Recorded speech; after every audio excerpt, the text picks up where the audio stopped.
تو اس وقت حضرت صدیق اکبر اگر چاہتے تو اپنے لڑکے کو بھی خلیفہ نامزد کر سکتے تھے، لیکن یہ خلافت علی منہاج النبوہ تھی، نبی علیہ السلام کے طریقے پر چلنے والی خلافت تھی، لہذا حضرت صدیق اکبر نے صاف منع فرما دیا کہ میں اپنے خاندان یا اپنے اہل و عیال یا اپنے بچوں میں سے کسی کو خلافت کی ذمہ داری نہیں دوں گا، کیونکہ نبی کی سنت یہ ہے کہ اپنے بچوں کو خلافت کی ذمہ داری نہ سونپی جائے۔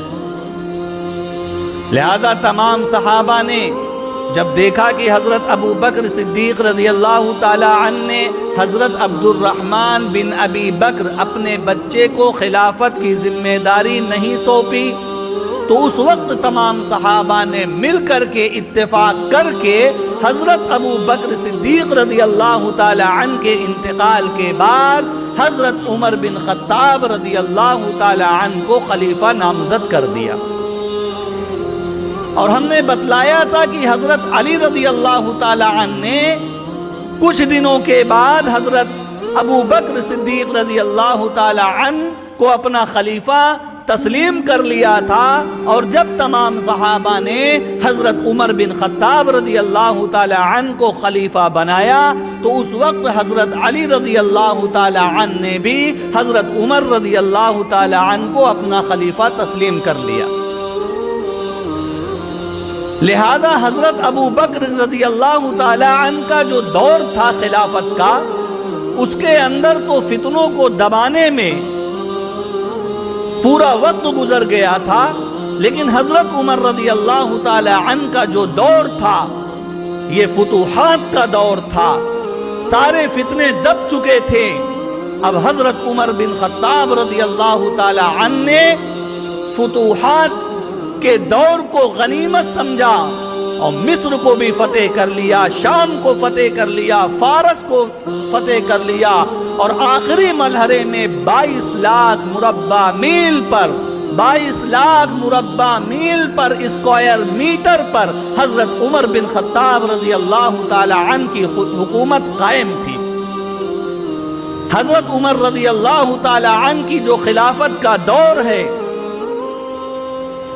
وہ تقریباً 10 سال 6 ماہ اور 11 دن کا ہے۔ 10.5 سال کی خلافت کے دور میں اسلامی فتوحات کا یہ دور تھا۔ حضرت عمر بن خطاب رضی اللہ تعالی عنہ جب خلیفہ بنائے گئے تو اپنے خلافت کے دور میں حضرت عمر رضی اللہ تعالی عنہ نے فارس کو بھی فتح کر لیا، شام کو فتح کر لیا، مصر کو فتح کر لیا، اور نہ جانے کتنے ممالک کو حضرت عمر رضی اللہ تعالی عنہ نے فتح کر لیا۔ اور آپ کی خلافت میں یہ عدالت کا نظام قائم کیا گیا۔ آج جو عدالت کا سسٹم ہے یہ حضرت عمر رضی اللہ تعالی عنہ کے دور میں قائم کیا گیا۔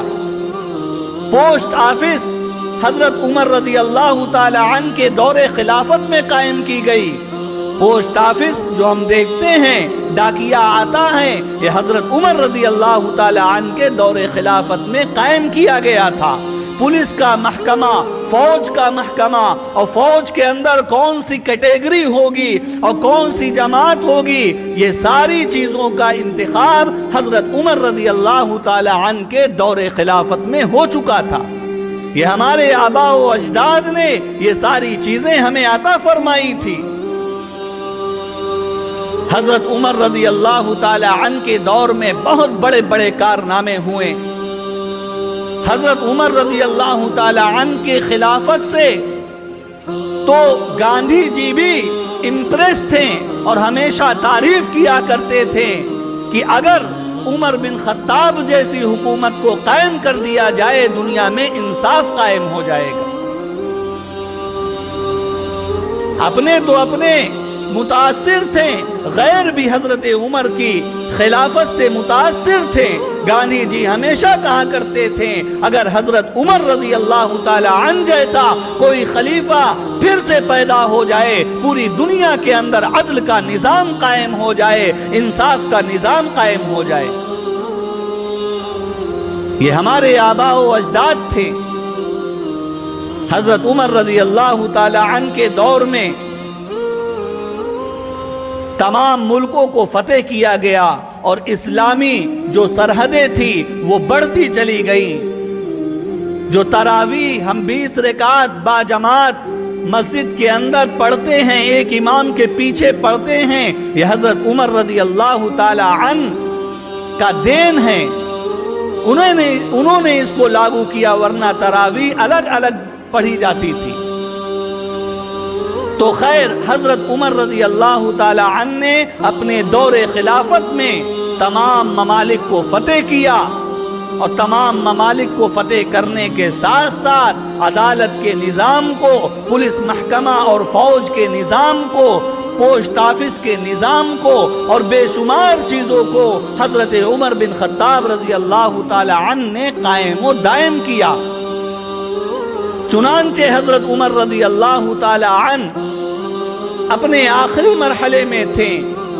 ایک فیروز نامی شخص جو مجوسی تھا، وہ حضرت عمر رضی اللہ تعالی عنہ کے اوپر اٹیک کرتا ہے، اور حضرت عمر رضی اللہ تعالی عنہ کی 1 محرم الحرام کو شہادت ہو جاتی ہے۔ شہادت سے پہلے حضرت عمر رضی اللہ تعالی عنہ سے کہا گیا، اے عمر بن خطاب، آپ اپنے بعد کسی خلیفہ کو نامزد کر دیجئے۔ حضرت عمر نے کہا کہ ٹھیک ہے، میں بھی وہی پیروی کروں گا جو صدیق اکبر نے پیروی کی تھی، جو نبی کی سنت تھی، لہذا میں اپنے بچے کو اس سے بالکل دور کرتا ہوں۔ اور حضرت عمر نے ایک کمیٹی تشکیل کی، اور اس کمیٹی میں 5-6 لوگوں کا نام رکھا۔ اس کے اندر بعض لوگوں نے کہا کہ حضرت ابن عمر جو آپ کے بیٹے تھے ان کا بھی نام ڈال دیجئے، تاکہ اگر لوگوں کو چوز کرنا ہوگا تو ان کو بھی خلیفہ چوز کر سکتے ہیں۔ لیکن عمر بن خطاب رضی اللہ تعالی عنہ نے کہا کہ میں نبی کی سنت پر عمل کروں گا اور صدیق اکبر کی سنت پر عمل کروں گا، لہذا نبی اور صدیق اکبر نے جس طرح سے اپنے بیٹے کو خلیفہ نامزد نہیں کیا، اس طرح سے میں عمر بن خطاب اپنے لڑکے ابن عمر کو خلیفہ نامزد نہیں کروں گا۔ لہذا حضرت عمر رضی اللہ تعالی عنہ نے اس جماعت سے حضرت ابن عمر کا نام خارج کر دیا۔